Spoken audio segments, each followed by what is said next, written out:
Opposing po man yung Okay. 6. So nabanggit na natin yung combustion chamber tsaka yung piston.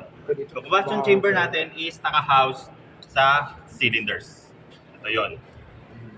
Okay? Papansin nyo, yung cylinder natin is hindi siya yung typical na cylinder na pagbilanggit na cylinder, yung parang Pringles. Meron siyang mga ganito, cooling fins na tinatawag. So yung cooling fins, ang purpose niyan is para ma-regulate yung temperature ng cylinder or ng engine natin. Okay? Bakit? Ba't kailangan? Mainit po pag nagko-combust. Para madaanan ng So, syempre, nagko-combust yung ating air and fuel mixture, tumataas yung temperature dito. And kung paulit-ulit siya nangyayari, pataas na ng pataas ang temperature. Okay? So, kailangan meron tayong some sort of way para ma-regulate yung temperature na yun. Hindi naman para palamigin ng ice cold yung engine natin. Diba? Para lang maiwasan na mag-overheat. Meron tayong dalawang types ng cooling. Meron tayong air cooling tsaka liquid cooling. Yung liquid cooling is yung gumagamit ka ng radiator tsaka ng coolant. Yung typical na nakikita nyo sa mga sasakyan nyo. Diba? Yun nga lang, sa aircraft engines, hindi naman tayo natatraffic. Continuous ang airflow. So, hindi mo kailangan ng radiator. And dagdag weight lang yon. So, yung ating cooling fins is ini-increase niya yung surface area ng cylinder natin para mas madali siyang lumamig. Parang kanin. Diba? Pag mainit yung kanin nakabugkus na ganun, hipan mo yun, di naman agad lalamig yun. Pero pag kinalat mo yun, tapos hinipan mo, diba? Mas mabilis siyang lumamig. Kasi in-increase mo yung surface area. So, same lang yung concept. Okay? So, yung cylinder, ayun, doon nag-house yung ating combustion chamber. Naka-attach yung cylinder sa ating crankcase. Ito yun. Yung crankcase, yan yung pinaka-backbone ng engine natin. Diba? Lahat ng components, lahat ng accessories is hina-house or naka-attach kay crankcase. So, pag nabasag yung crankcase mo, wala na. Change engine na yun. Okay? So, next is yung ating piston. So, ito yun. Yung chunk ng bakal na yan. So, yung piston is yung ating mechanical plunger. Okay? So, siya yung naghahatap, siya nagtutulak doon sa ating gases sa loob ng combustion chamber. Yung piston, mapapansin nyo, meron ganito. Ring grooves. Piston ring grooves na tinatawag. Oh. Tama na. okay daw. So, yung piston ring grooves, tatlo yan. Yung unang dalawa is yung tinatawag nating compression rings. So yung una yun sa loob. Dito. Yung taas. Okay? Yung compression rings is siya yung nagsasara nung gap between the piston and the cylinder walls. Okay, syempre moving yung piston natin. Diba? So meron niyang gap. Yun nga lang, kung magko-compress ka ng gas dito and then meron kang gap doon, ano mangyayari? Lumalabas. Meron kang leak. Diba? So mapupunta yung pressure dito sa crankcase. Sasabog yung crankcase nyo. Para maiwasan or ma-isolate, kumbaga, yung pressure dito lang sa combustion chamber, kailangan isara yung gap. Okay? So, meron tayo nung compression rings. Dalawa, kasi yung compression ring is meron yung gap sa gitna. Parang ganyan yun. May gap yun sa gitna for installation. Diba? Kung kakabit mo yun, meron ka pa rin gap. Diba? May leak ka pa rin, may tagas ka pa rin. So, yung pangalawang piston ring is yung nagbi-mitigate dun sa gap na yun. So, parehas lang sila na merong butas. Yun nga lang, ang installation is hindi mo pagpapantayin yung gaps na yun. Staggered, kumbaga, ang installation. Nakakuha, nagigets. Okay. Di ba dadaan pa rin yung paikot sa ano sir? Ano, Sa piston? anong tayo sa Kung di ba ito yung butas nung isang ring. Paano pag nandito yung isa? sarado pa rin. Hindi ba dito dadaan pag ganun? May butas Oo, pa rin nandun lang dito. siya. Pero hindi siya lalabas ng ng crankcase. Kumbaga nandito lang lahat nung pressure. Nakuha, nagets. Yung pangatlo is yung oil ring grooves or oil control rings. Yung oil control ring, syempre moving, marami tayong moving parts sa engine natin, so kailangan natin ng some sort of lubrication. So, yung oil. Kaso, yung oil, iniiwasan niyang pumasok dito sa combustion chamber. Kasi hindi nasusunog ang langis. Diba? Madumi yan. Okay? Magkakaroon ka ng latak dito sa combustion chamber niyo. Yun yung iniiwasan natin. Okay? Yung latak, pwedeng mabuo dito sa mga valves. So, may tendency na hindi na bumukas yung valves. So, hindi mag-operate yung engine.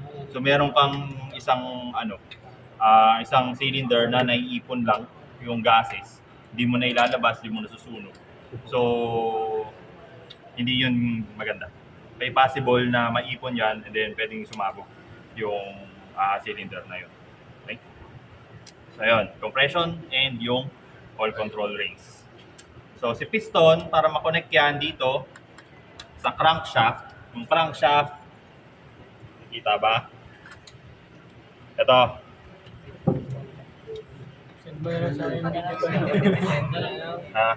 So, yan. Yung crankshaft, siya yung nagtatransmit ng linear motion ni piston papuntang rotary para paikutin si propeller. Para mag-connect yung piston sa crankshaft is meron tayong connecting rods. Yun yun, nandito sa gitna. Ito yung connecting rod. Parang letter Y. Okay. So yun lang naman yung purpose ni connecting rod. To connect the piston to the crankshaft. Si crankshaft siya yung magpapaikot kay propeller. Saan yung rotary na ano? Crankshaft din to, sir. Hindi, propeller shaft na yan. Saan yung rotary tinay? Anong rotary? Yung ikot ng crankshaft. Rotary. Rotary. Next. Siyempre, meron tayong crankshaft. Diba? Meron pang isang shaft na umikot sa ating reciprocating engine, which is yung camshaft. Si camshaft, ang responsibility niya is to control yung opening and closing ng valves natin. Ito, nandito. Ano camshaft, sir? Okay, ito, camshaft. Yung merong ganito, mga cam lobes. Yung cam lobes na yan, itutulak niyan, ito, yung cam follower. Excuse.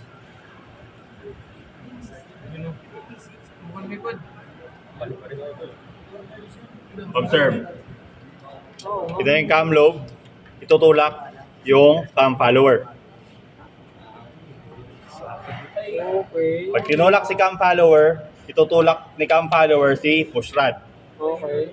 Pag tulak kay push rod, itutulak niya yung rocker arm. Yung rocker arm, parang siso. Ito yung push rod mo. Pag tinulak yan, bababa to. Itong side na to, ang itutulak is yung valve spring para bumukas yung valves. Pareho pong push anong tawag dun, sir? Parehong push tawag dun. Ito yung push rod. Parehong push rod tawag dun sa kabilaan. Kasi may dalawang ano po yun, di ba? Oh, Dalawang valve. push rod din. Isa pool. Oo, push. Parehas push. Para sa push yan. Pero di ba lahat siya may piston dati? Lahat yan may piston. Sir, tama ba yan yung cam shop? Cam. Cam pala? Ito yung crank. Pero ito sir, ano na to? Propeller Propeller. shaft. Ay, propeller shaft. Tapos ito yung followers. Cam shop. Cam follower. Saan yung cam follower, Ito sir, ano tawag ulit sa ganito? Push rod. Ito yung cam follower, sir. Ito yung cam follower. Ito yung cam lobes. Cam lobes, Cam lobes. cam shaft, cam lobes, cam follower, Cam lobes. push rod, Push rod. Rocker arm. rocker arm. So ano yung spray ng cam? CAM. Baka mamali tayo. Cam pala, COM. Next. So yung cam lobes, bibitaw yan. Ito, bibitaw ng piston, no? Doon sa cam follower. So meron kang tension doon sa spring, i-reset niya pabalik. Lahat. Para magsara yung valves. Ito si Questions. Sunod. Salitan po yun, sir. Itong dalawa. Salitan yan. Pero may timing. May depend. Basta dalawa lang yan, sir? dalawa lang. May spring yan dito, sir? Meron. Hindi yung ganito dalawa lang sa bawat. Sir, paano yung ano? Timing. Sa rocker Yung iba meron, yung iba gearing. Sir, ito? Dalawa Ay, yung lang. angle nila, sir? Ito meron. At meron yan dito. Meron yan dito. Pang intake, tsaka pang exhaust valves. Sunod. Yes po. Next. Saan ka kukuha ng hangin? Para sa air and fuel mixture. Valve. Saan? Ano, sir? Dito ba? Saan kukuha ng hangin? Sa intake. Saan papunta? Dito. Medyo mo tol. Dito? Dito sir? Bakit mo sinisilipan yun? Okay. So dito papasok ang hangin papunta dito sa carburetor. Oo, carbona. Carburetor, sir. Carburetor or carburetor in English. Meron yan. May tube yan. Meron yan. So yung carburetor, siya yung maghahalo ng air and fuel. Okay? Paano maghahalo ang hangin tsaka yung fuel? Paano? Direct injection, fuel injection, wala tayong ganun. Pangkotse lang yun. Ano ba meron daw? Dissipator, some shit. Meron naman, pero sa mga bago. Mga bagong engines. Pero usually is ganyan. Ano tawag, sir? Carburetor. Ay, hindi nga siya fuel injected. Post lang tol. Dito fuel injected. Sa carburetor naghahalo. Sabi ni sir. Pwede mong hatakin kung lean orange. Anyway, ang concept or ang design ng carburetor is para siyang Venturi tube. Saan? Hindi sure Wala dun. aerodye. Ay, wintanin. Hindi pa, sir. Alam namin, pero... Oo sir. Let's say, kuwari ito. Ito kalahati. Wintanin. So, meron kang yung intake, then meron kang test section na paliit, and Ah. then yung diffuser Ah. na malaki ulit yung cross-sectional area. Pag meron kang free stream velocity, nagpa-pass through dun sa Venturi tube na yon, may magkakaroon ka ng difference in pressure. Dahil meron kang iba't ibang cross-sectional area. Ah. Dito sa intake, sa test section, tsaka dito sa diffuser. Ah. Okay? Dito sa test section, since mas maliit ang cross-sectional area niyan, mas mababa yung pressure compared dito. So nagkakaroon ka ng vacuum. Okay, so kaya at some point parang humahatak pa siya ng hangin dito. Okay. Dito sa may test section, meron yung parang tube or parang stroke na nakasawsaw dito sa reservoir ng oil ay ng Fuel. fuel. So kung meron kang vacuum effect dito, meron kang fuel dito, ano mangyayari sa fuel? Higupin. Hihigupin niya. Eh meron kang continuous na Flow. passage ng air. So tendency is naghahalo. May pagdating dito. Pagdating dito, air and fuel mixture na siya. Yun yung sa carburetor sir. O sa carburetor. Ganon din yung shape niya, sir. Ganun din. Converging, diverging. Okay. Questions? Wala po. Kasunod. Yes. Next, mga accessories. Sean, bilis. Cut mo naman. Hi guys!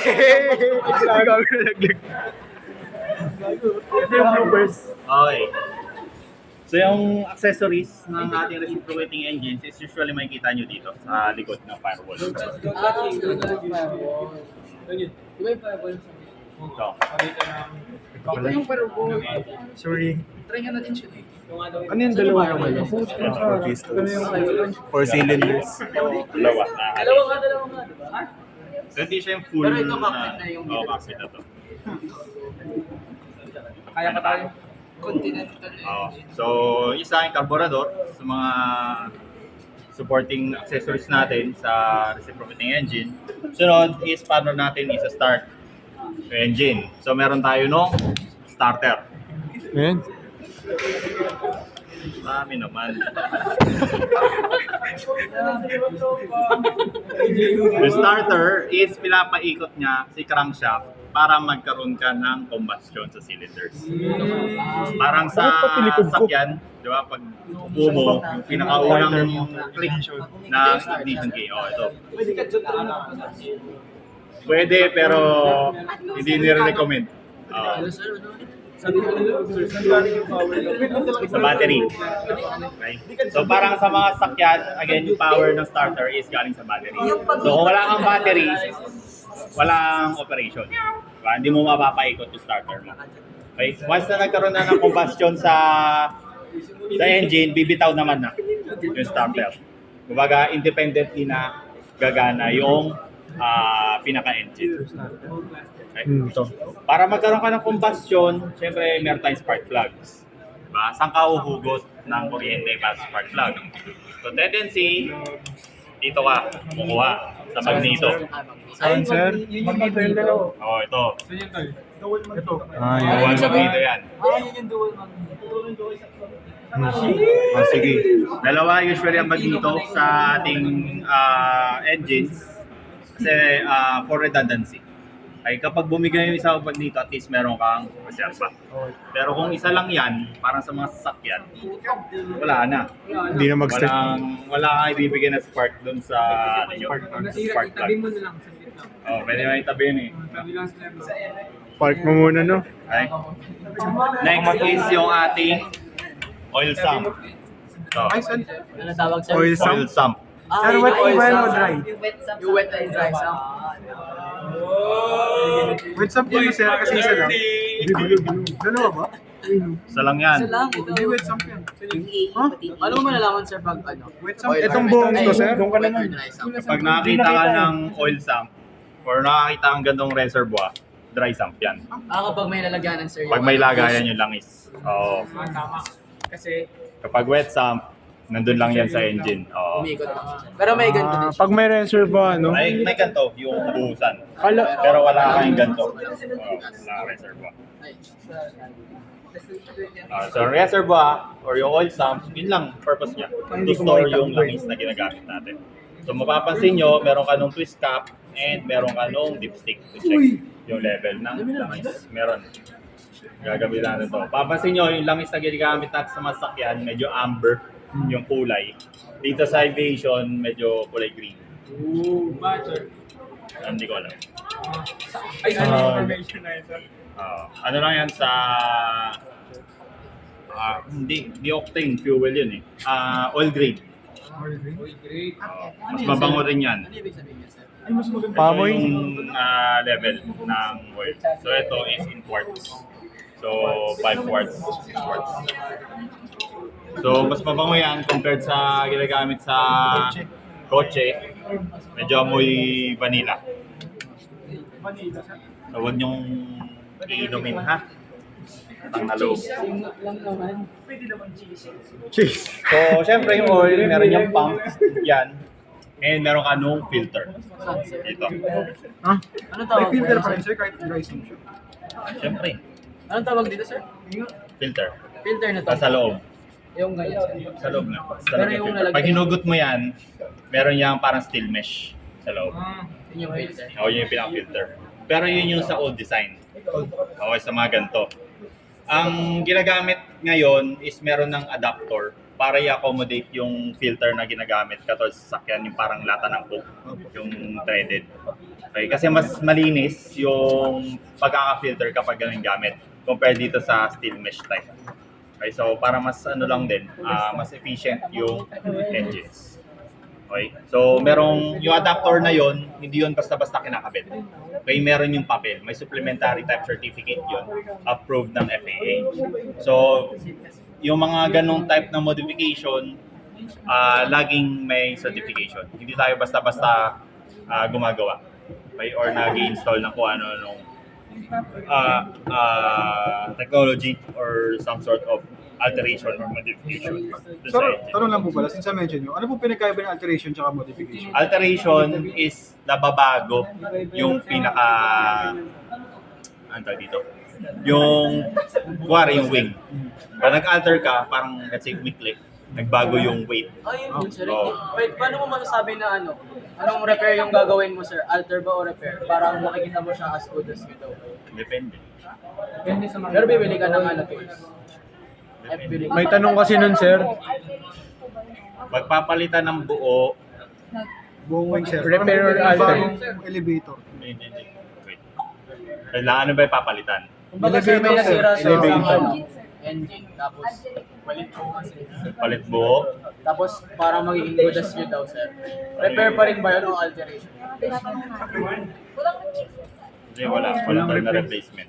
Minor or major lang yun, tapos repair tsaka Repair. Parang major repair yata. Pag replacement. So, Tama ba? Hindi po na. Sige, ano ko lang. Tanong ko lang, sir.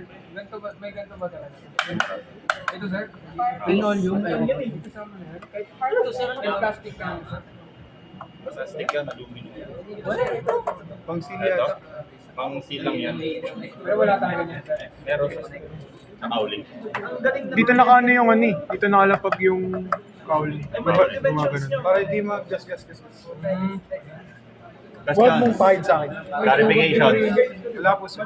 Lahat sunod. O, balik tayo doon. Tapos na? Tapos na sir? Gas turbine.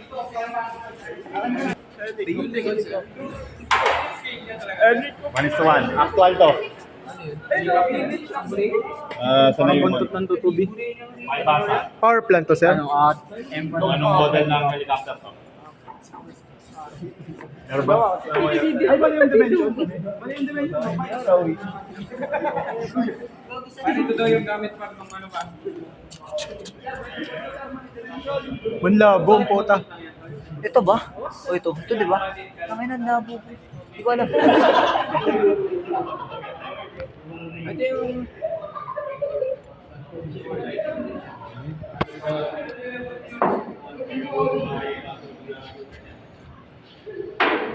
Ako nagpipit.